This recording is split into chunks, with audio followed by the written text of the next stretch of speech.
Dan saya yakin lapor kita adalah lapor yang diakui oleh internasional tentang pengujian, karena kita ketahui bersama lapor kita telah berhasil banyak sekali mengungkap kasus seperti bom Bali, kemudian kasus-kasus yang di Direktorat Tindak Pidana Umum kalau terkait pemalsuan surat dan lain sebagainya sudah teruji, bahkan di berbagai permasalahan-permasalahan di masyarakat.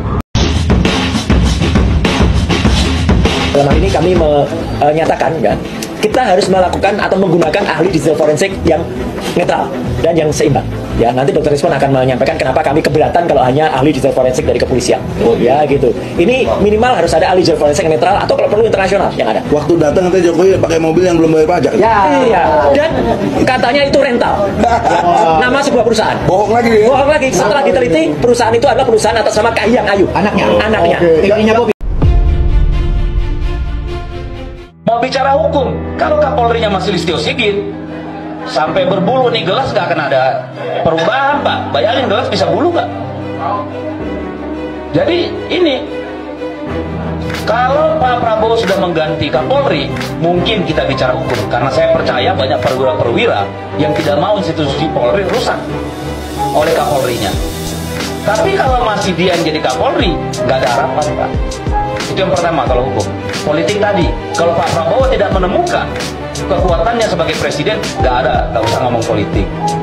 Lalu apa yang harus kita lakukan? Yang bisa mengubah para penguasa ini, kalau ada kerumunan dan ada HP, Pak. Dua ini aja.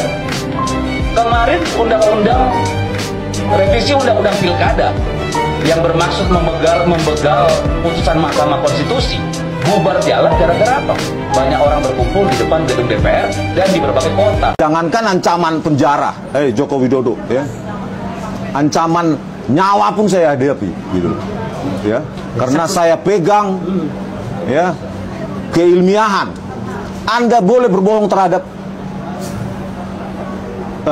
di Indonesia ini, ya, orang-orang yang mendukung Anda, tetapi Anda tidak bisa berbohong tentang teknologi evolution yang catatannya terdokumentasi dengan baik. Oleh karena itu sebenarnya ini gampang untuk disudahi oleh Pak Prabowo Subianto. Terjunkan Kementerian Pendidikan Tinggi, Sains dan Teknologi, karena itu otoritasnya di atas dari UGM. Ya. Siapa bilang UGM nggak salah? Nggak pernah salah. Itu terbukti tadi malam memalsukan dokumen loh. Satu nama dosen bisa dua tanda tangan berbeda, gitu loh. Oleh karena itu, ya, dari latar belakang bahwa banyak juga perguruan tinggi yang memperjualbelikan ijazah, ya, kenapa enggak UGM? Mereka bukan malaikat, gitu loh. Oleh karena itu, turunlah Pak Prabowo, terjunkan menteri Anda yang profesor dari ITB, nanoteknologi. Ya, terjunkan ahli-ahli UGM untuk memeriksa langsung itu. Ya. Dan kita siap ikut ya Bang Desmond ya? Iya, gitu loh, itu loh, baru turjunkan Pak Prabowo. Sudah ini, apapun resiko politik ya Anda harus hadapi. Malu kita sama dunia Pak Prabowo Subianto. Kalau hanya karena ini yang sudah jelas palsu ini, anak-anak bangsa dikorbankan, kita pecah belah. Padahal jelas itu palsu.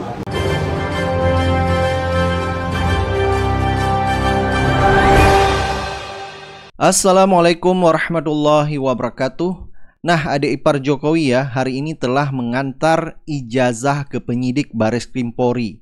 Jadi ada dua ijazah, ijazah SMA dan ijazah kuliah ya. Jadi adik ipar Jokowi katanya Jokowi yang menyuruhnya untuk mengantar langsung ke Baris Krim Polri. Jadi Baris Krim ternyata sudah memeriksa 31 saksi ya tentang masalah polemik ijazah Jokowi ini. Jadi diantaranya saksi pengadu, rektor serta rekan SMA dan rekan kuliah Jokowi. Jadi katanya proses penyelidikan ijazah Jokowi ini sudah 90%. Nah, Roy Suryo yang meminta supaya ijazah Jokowi yang sudah diserahkan oleh adik iparnya bisa diperiksa di lab Singapura. Jadi katanya Bareskrim ini menolak. Dia mengatakan bahwa labnya diakui internasional. Nah, tujuan Roy Suryo ini ya, kenapa ijazah Jokowi ini harus diperiksa di laboratorium forensik Singapura supaya masyarakat tidak berasumsi, berspekulasi terhadap Polri. Jadi ini benar-benar netral dan independen, sehingga kalau misalnya ada keputusan nanti hasil dari lab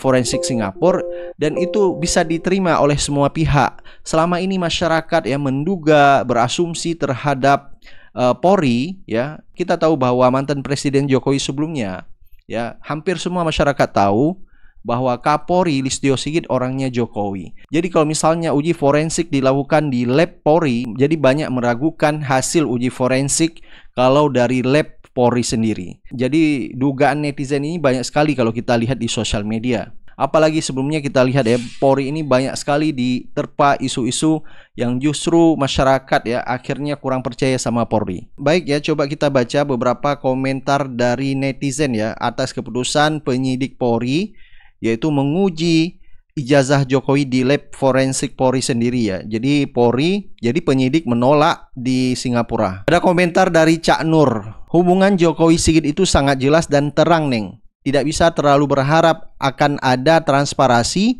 dan objektivitas dalam penegakan hukum kasus ini. Jadi netizen mengatakan kalau Kapolrinya masih Listio Sigit, jadi jangan berharap ya penegakan hukum kasus dugaan ijazah palsu ini akan terang benderang ya. Jadi jangan berharap. Ada komentar dari Tungku Nurdin, betul harus gitu dong supaya tidak ada dusta di antara sesama anak bangsa. Kalau misalnya hasil uji forensik lab Polri ijazah Jokowi asli, dan ini akan memunculkan dugaan dari pihak yang penggugat seperti Rismon Sianipar, apa parameter ya mengukur bahwa ijazah Jokowi itu asli, dan ini akan semakin panjang kalau seandainya pihak penyidik Bareskrim tidak menyerahkan ke forensik internasional di Singapura. Dan ini benar-benar tidak akan berimbang dan akan muncul masalah baru. Pasti netizen dan masyarakat menduga Bareskrim Polri ini ada main gitu. Apalagi ya Listio Sigit ya anak buahnya Jokowi. Ada komentar dari Fandi, nggak mungkin lah 62 percaya Bareskrim akan adil jika berhadapan dengan Jokowi. Wong sama aguan pagar laut aja menguap. Nah, netizen membandingkan kasus pagar laut saja ya menguap ya, hilang begitu saja.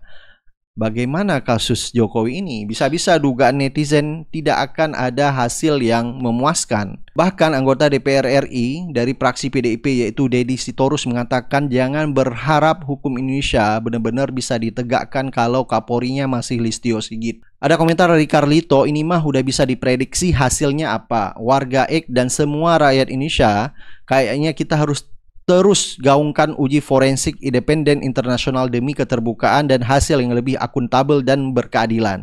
Ya, ada komentar dari S. Rampo, diakui dunia dan sudah terbukti dalam kasus Jessica Wongso, KM50, Kanjuruhan, penembakan Joshua di rumah Sambo dan lain-lain.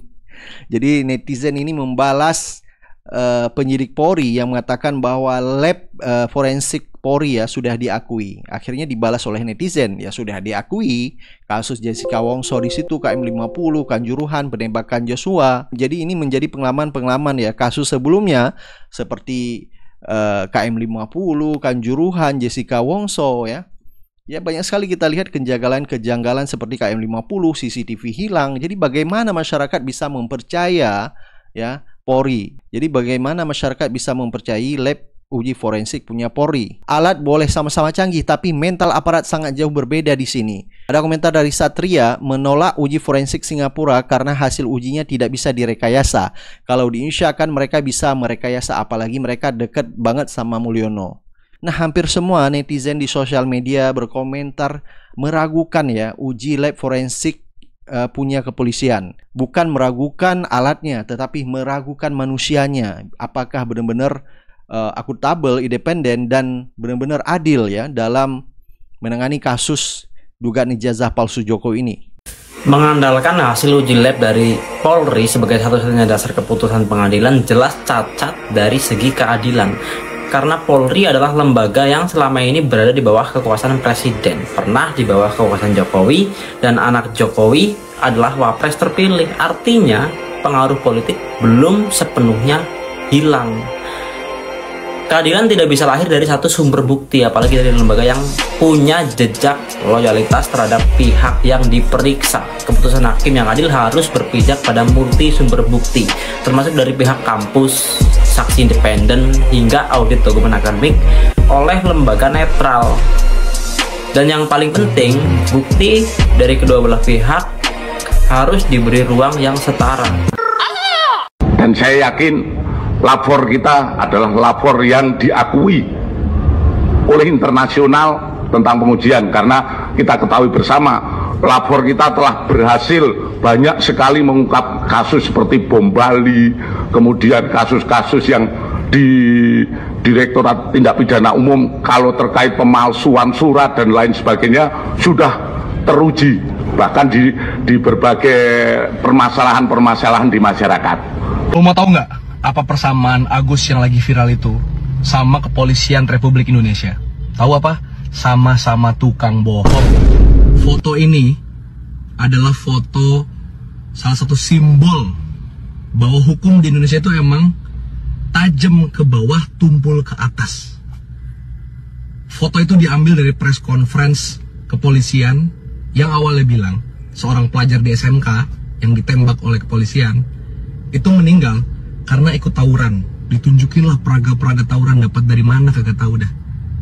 Dan tahu nggak apa yang terjadi nggak lama kemudian? Dimunculkanlah atau terkuaklah CCTV yang nunjukin kalau memang nggak ada tawuran, kalau memang Gama pelajar SMK di Semarang dibunuh tidak bersalah oleh anggota kepolisian. Terus apa yang terjadi? Nggak ada. Ini kalau masyarakat yang ngelakuin ini nih berbohong, terus ternyata ketahuan faktanya apa, udah pasti kena pidana tuh. Pencemaran nama baik lah, obstruction of justice lah, berbohong di depan hukum lah, apalah. Tapi kalau lembaga kepolisian atau lembaga negara ngelakuin, gak ada hukuman apapun. Dan ini jadi bukti, besok-besok siapapun dari kita, gue, lo, bisa mati di tangan negara. Udah gitu setelah kita mati, karakter kita pun dibunuh, difitnah. Dan misalnya faktanya ternyata gak kayak gitu, gak ada hukuman apapun buat negara. Ini kan chaos negara macam apa itu? Di mana keadilan sosial bagi seluruh rakyat Indonesia? Itu aja, sekian. Lampu merah di depan gue bentar doang. Yang lama itu pengungkapan keadilan kasus Gama, Kanjuruhan, KM50 dan sebagainya. Ya sehebat-hebatnya nanti manipulasi pasti nanti kami ketahui. Ya. Nah itulah yang telah dilakukan oleh Bareskrim katanya, ya sudah uji laboratoris, nggak tahu artinya laboratoris apa, hanya membandingkan dokumen A dengan dokumen B gitu ya. Harusnya yang kita inginkan ya jangan mencocokkan, nanti yang dicocokkan sudah dimanipulasi bagaimana ya, jangan main-main ya Pak Juandani ya. Jadi kita ingin terutama itu lembar pengesahan skripsi Joko Widodo itu ya, lembar pengesahan skripsinya bagaimana itu ya, bagaimana menciptakan lembar pengesahan skripsi seperti itu tahun 1985, itu yang perlu kalian jawab. Jangan dicocok-cocokkan, yang di sini nggak pakai tanda tangan, di sini juga nggak pakai tanda tangan. Oh iya cocok, memang itu yang terjadi katanya. Ya jangan begitu ya. Tidak ada di UGM, tidak ada tanda tangannya gitu. UGM itu sangat ketat ya. Jujur ya, gue tuh sebenarnya takut loh kalau perpustakaan dan gedung arsip di Universitas Gadjah Mada itu terbakar. Karena pola di Indonesia ini tuh, kalau ada kasus besar ya, itu seperti kasus suap Jaksa Pinangki, Jaksa Agung, itu kantor Kejagungnya itu kebakar, gedung Kejagungnya kebakar. Dan juga kasus sengketa lahan, kemarin tuh yang pagar laut segala macam itu, kantor ATR BPN ya, Badan Pertanahan Nasional juga kebakar. Jadi polanya gitu, untuk menghapus jejak, gedungnya dibakar, arsipnya dibakar gitu loh. Dan akhirnya CCTV-nya juga kebakaran, ya, CCTV-nya hilang, ya. Nah ini untuk mahasiswa UGM yang notabene katanya kampus merdeka, ya, dijaga gedungnya, ya. Takut-takut nanti ada renovasi ujung-ujungnya kebakar. Yang disalahkan kuli bangunannya, cleaning service-nya, ya, CCTV-nya hilang. Dilihat dong, takutnya nanti ada drone di atas. Ya, yang ngirimin yang ngejatuhin batu membara gitu, seperti burung ababil gitu, buat ngebakar gedung UGM. Hati-hati ya, karena pola yang begini ini sering terjadi di zaman Jokowi dan Prabowo ini ya. Nggak bisa mengatasi suatu perkara, dibakar barang buktinya ya, pokoknya dengan jalur kekerasan. Jadi memang banyak preman di negara ini gitu. Beda sama zamannya SBY, zamannya Mega, zamannya Gus Dur. Itu nggak ada bakar-membakar begitu. Selesaikan secara jantan. Korupsi ya korupsi, suap ya suap, pemalsuan ya pemalsuan. Ya karena mencuat loh kasus ijazahnya Pak Jokowi ini, sih ngeri-ngeri sedap gitu loh. Tolong ya anak-anak BEM, UGM, sering-seringlah diliatin gitu loh ya. Masa gedung yang dijaga sama security, polisi, segala macam seperti kantor Kejagung segala macam itu gampang banget kebakaran. Itu klub diskotik tuh. Orang di dalam ngerokok bebas, buang puntung kadang di lantai, ngerokok juga di toilet segala macam. Nggak ada yang kebakaran. Ini gedung dijaga, ada yang ngerokok dikit kebakaran. Ya. Aneh ya sih? Iya. Gue takutnya nanti kayak gitu, karena gedung arsip ini intelektual di sini adalah tempatnya yang intelektual ya, kekayaan intelektual ada di sini. Kalau dibakar rugi negara kita, ya rakyat lagi nanti uang rakyat yang dipakai buat ngebangun ulang, ya kan rakyat ini rugi terus loh. Ya, tolong dong rektor UGM jujurlah, karena jangan bilang bahwa rektor itu nggak bisa disuap ya, buktinya ada nih. Nih baru 2023 kemarin. Rektor Unila diputus 10 tahun bui karena suap jalur mandiri. Tuh, Rektor Unila, Universitas Negeri Lampung.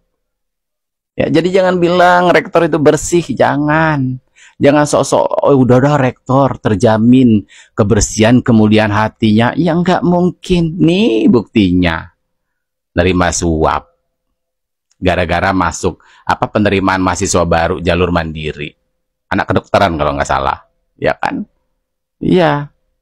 Jadi jangan sok-sokan suci deh, gitu. Siapapun berpeluang untuk disuap di negara ini, siapapun berpeluang untuk korupsi pejabat di negara ini. Jadi jangan sok-sok, udahlah rektor terjamin integritasnya, omong kosong. Menteri aja banyak yang korupsi, disumpah di bawah Al-Quran, di bawah kitab sucinya. Ya kan? Iya. Dijaga ya gedungnya, jangan sampai kebakaran.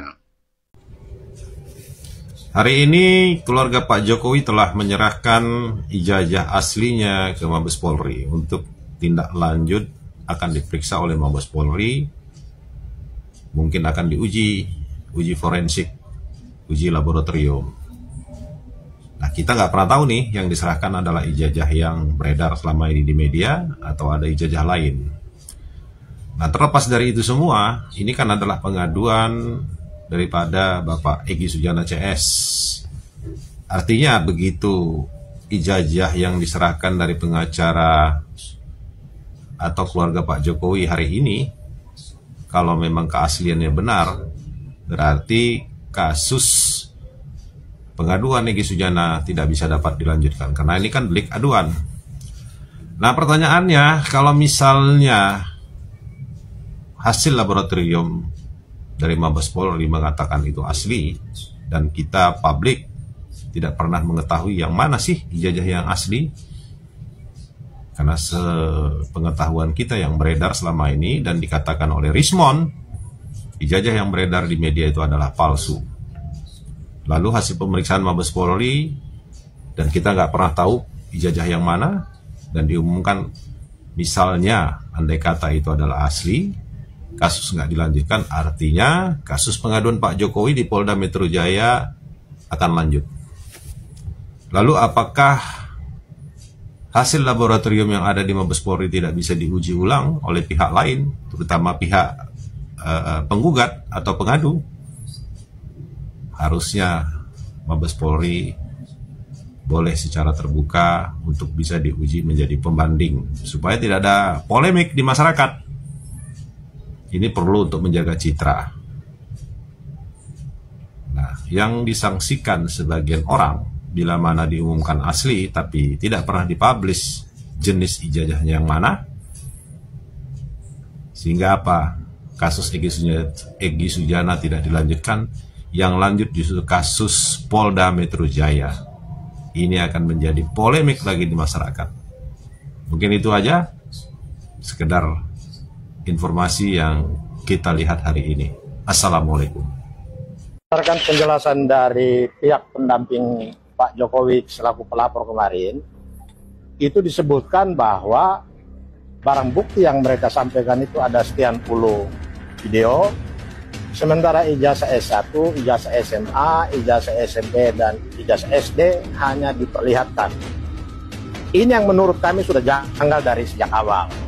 Seharusnya, ya, selain video, puluhan video itu diserahkan, penyelidik harusnya meminta terutama ijazah S1 itu diserahkan atau diambil sebagai barang bukti. Kenapa? Karena pokok perkara yang sebetulnya itu ada pada klaim tentang ijazah S1 itu palsu atau asli. Karena itu ijazah itu yang paling menentukan. Tetapi kenapa polisi tidak melakukan penyitaan? Padahal itu barang bukti sudah dibawa. Pak Jokowi seharusnya juga punya kewajiban untuk menyerahkan sebagai dasar. Isu ijazah palsu Joko Widodo, terutama setelah ahli forensik digital yang juga jebolan dari Fakultas Teknik UGM, yakni Rismond Hasyiholan Sianipar, yang memastikan bahwa ijazah UGM Jokowi 100 miliar % palsu, ditinjau dari jenis font dan juga sejumlah tanda tangan dari otoritas yang menandatangani ijazah Joko Widodo, baik dari dekan dan juga rektor Universitas Gadjah Mada dari ijazah yang dikeluarkan di tahun 1985. Nah, hari ini Jokowi saat ditanya wartawan menegaskan bahwa isu ijazah palsu adalah fitnah murahan. Menurut Jokowi, masalah ijazah palsu ini sudah dibantah oleh otoritas UGM, dan Jokowi kembali mengutip statement dari Sigit, yakni dekan Fakultas Kehutanan, yang memang beberapa hari yang lalu kembali menegaskan Jokowi adalah alumni UGM. Dan soal font Times News Roman, dijelaskan oleh Sigit bahwa font yang bentuknya mirip atau ya katakanlah Times News Roman itu sudah lazim digunakan oleh sejumlah mahasiswa UGM. Dia menyebut ada dua perusahaan atau dua toko atau dua jasa layanan jilid fotokopi yang disebutnya menjadi dasar legitimasi tentang bentuk font dalam skripsi dan juga ijazah Jokowi, yang oleh Rismond Hasyiholan Sianipar itu dipastikan 100 miliar % palsu begitu. Nah, terhadap hal itu Rismond Sianipar juga membuat unggahan video yang kembali ya mendelegitimasi atau membantah statement dari Sigit, dekan Fakultas Kehutanan UGM, yang memberikan data bahwa tempat jilid fotokopi yang disebut-sebut oleh UGM sebagai, atau Sigit ini ya, sebagai referensi bahwa Times News Roman itu sudah lazim digunakan untuk penjilidan, itu ternyata baru punya usaha, di awalnya itu hanya usaha fotokopi dan penjilidan, belum percetakan. Itu di tahun 1986. Padahal UGM sendiri ya meluluskan Jokowi itu tahun 1985. Nah, sebenarnya saya hanya ingin menegaskan beberapa penegasan berulang yang sebenarnya ini adalah menjadi jalan keluar ya bagi semua pihak untuk menyelesaikan kasus ijazah palsu ini. Ini dengan dua pendekatan ya. Pertama forum, yang kedua mekanisme. Forum untuk menegaskan apakah ijazah itu asli atau palsu, yang kedua mekanisme atau tata cara untuk membuktikan ijazah itu asli atau palsu. Yang pertama, forum yang hari ini dibutuhkan oleh masyarakat adalah forum yang secara legal untuk memberikan pembuktian bahwa ijazah Jokowi itu asli. Nah, forum untuk membuktikan itu tidak ada forum yang lain, bukan forum sosial media, bukan forum dialog, bukan forum tanya jawab, bukan forum seresehan, bukan forum karya ilmiah, bukan forum akademik di UGM, bahkan apalagi hanya forum wawancara dengan wartawan seperti yang dilakukan oleh Jokowi baru-baru ini. Forum tersebut adalah forum pengadilan. Nah, sayangnya forum ini tidak digunakan oleh Jokowi untuk membuktikan ijazahnya asli dengan membawa ijazah itu di dalam forum tersebut. Setidaknya ada 3 kesempatan ya, forum pengadilan yang semestinya bisa digunakan oleh Joko Widodo untuk membungkam para pengkritik atau penuduh ijazahnya itu palsu begitu. Yang pertama adalah pada forum gugatan Bambang Trimulyono di Pengadilan Negeri Jakarta Pusat. Memang dalam forum ini tidak bisa masuk ke proses pembuktian karena saat itu Bambang Tri dan Gus Dur akhirnya dilaporkan ke polisi dan diproses di Pengadilan Negeri Surakarta. Karena itu memang forum gugatan Bambang Tri di Pengadilan Jakarta Pusat tidak bisa digunakan sebagai sarana untuk membuktikan ijazah Jokowi asli, karena akhirnya juga gugatan itu dicabut. Dan saya adalah salah satu kuasa hukum Bambang Trimulyono yang menggugat Joko Widodo di Pengadilan Negeri Jakarta Pusat. Saat itu kami mengambil keputusan untuk mencabut karena problem pembuktian, karena saudara Bambang Tri ditahan, dan kami saat itu berkonsentrasi untuk menghadapi kasus pidana Joko Widodo di Pengadilan Negeri Jakarta Surakarta. Nah, pada forum pidana ya yang ada di Pengadilan Negeri Surakarta itu sebenarnya forum yang paling ya paling legitimate ya, paling bermakna untuk menunjukkan bahwa seluruh tuduhan ijazah palsu itu adalah bohong. Tapi faktanya di dalam forum pengadilan di Pengadilan Negeri Surakarta. Saya hampir 6 bulan ya warawiri dari Jakarta ke Solo untuk mendampingi Bambang Trimulono dan Gus Dur saat itu dijadikan terdakwa pada kasus kabar bohong ijazah palsu Jokowi. Itu tidak ada satupun bukti ijazah asli yang dihadirkan oleh jaksa untuk membuktikan bahwa ijazah Jokowi itu asli. Termasuk yang kedua, tidak ada satupun saksi dari kira-kira 30-an saksi lah. Walau yang dihadirkan di persidangan tidak semuanya, di persidangan kira-kira 22. Karena ada juga saksi yang meninggal sebelum diambil keterangan saksinya tadi itu. Itu juga semua saksi saya tanya satu-satu, apakah saudara saksi melihat ijazah asli Jokowi? Semua menjawab tidak. Semua hanya berasumsi bahwa mereka meyakini ijazah Jokowi asli karena Jokowi sudah menjadi presiden 2 kali. Kalau ijazah Jokowi itu palsu, tentu dia tidak bisa nyalon wali kota, tidak bisa nyalon gubernur DKI Jakarta, dan tidak bisa nyalon presiden 2 periode. Nah, itu argumentasi yang mereka jadikan dasar mereka meyakini ijazah Jokowi asli. Tetapi ketika saya tanya, apakah saudara saksi melihat secara langsung ijazah asli saudara Joko Widodo? Ternyata tidak. Termasuk guru-guru SD, SMP, SMA saya tanya. Ketika mereka mengeluarkan legalisir dari fotokopi yang itu dijadikan bukti, jadi buktinya hanya fotokopi yang dilegalisir. Apakah mereka dihadirkan ijazah asli Jokowi? Nah, mereka semuanya tidak tahu, tidak pernah melihat ijazah asli Jokowi. Termasuk yang lebih spesifik dari ijazah UGM, yaitu tidak pernah ada di proses persidangan gitu. Jadi kesempatan itu telah dilewatkan oleh Jokowi untuk membuktikan bahwa ijazahnya asli. Dan yang kedua, ada gugatan lagi di Pengadilan Negeri Jakarta Pusat yang juga menggugat Jokowi tentang ijazah palsu, juga tidak digunakan oleh Joko Widodo. Akhirnya hanya divonis NO, ya tidak dapat diterima, sehingga proses persidangan tidak bisa memasuki pokok perkara. Nah, saat itu kuasa hukum Joko Widodo, saudara Oto Hasibuan, dia memberi garansi bahwa ijazah Jokowi asli. Dan saat itu kita juga meminta agar ijazah asli itu dihadirkan di proses pembuktian di persidangan, tapi sampai hari ini juga tidak muncul gitu. Nah, ini ya, yang pertama adalah forum apa yang paling bernilai secara konstitusional untuk membereskan masalah ijazah palsu Jokowi itu, yakni forum persidangan. Dan forum persidangan ini sudah ada 3 peradilan yang mengadili masalah ijazah palsu, 2 peradilan perdata, 1 peradilan pidana, semuanya tidak digunakan atau tidak dimanfaatkan oleh saudara Joko Widodo untuk membuktikan bahwa ijazahnya asli. Yang kedua, mekanisme atau tata cara untuk mengungkap keaslian ijazah. Nah, mengenai hal ini saya setuju dan sependapat dengan apa yang disampaikan oleh Risman Hasyolan Sinipar, bahwa satu-satunya metodologi untuk memastikan ijazah Jokowi yang dari UGM itu adalah asli, itu adalah dengan melakukan uji laboratorium forensik. Salah satunya adalah uji karbon. Sebenarnya ada 2 ya, uji karbon dan uji tinta. Karbon itu untuk memastikan usia kertas yang ada pada ijazah Jokowi apakah benar itu adalah kertas ya, yang memang diterbitkan di era tahun 85-an atau sebenarnya kertas baru yang diprint ulang. Yang kedua, uji tinta. Tintanya juga ketahuan apakah tinta itu tinta yang memang keluar secara ilmiah, itu bisa dibuktikan tinta lama atau sebenarnya tinta baru, atau kombinasi ya, apa namanya, kertasnya kertas lama tapi tintanya tinta baru. Dan ini kan banyak juga terjadi pada kasus-kasus pemalsuan giri ya. Itu kan belangko giri lama kemudian diprint atau ditulis dengan tinta baru, sehingga ketahuan giri itu walaupun seolah-olah itu adalah kertas lama tapi sebenarnya palsu karena tinta yang digunakan adalah tinta di era baru begitu.